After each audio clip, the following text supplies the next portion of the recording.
Paganakan ng Governor Lilia Pineda, ingulagaling tambing pamagbakuna, gustong meket o may galamos pusa at aso. Ay may report.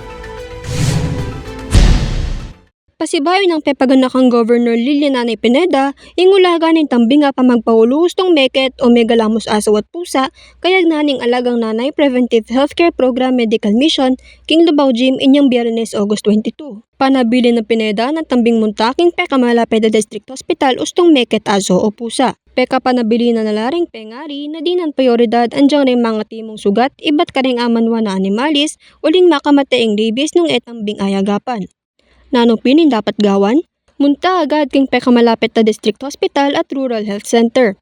Libreng pamagpaulo at anti-rabies vaccines king Mabilog a Pampanga. Pepaganakan na mo rin ng Provincial Veterinary Office na libre mo yung bakuna para karing seseng aso at pusa manibat Lunes hanggang Biyernes 8 o'clock AM to 5 o'clock PM. Kawani king medical services, may dakila naman libreng check-up, panulo, food packs at pamasahe para karing residente ang magkiyabe king programa.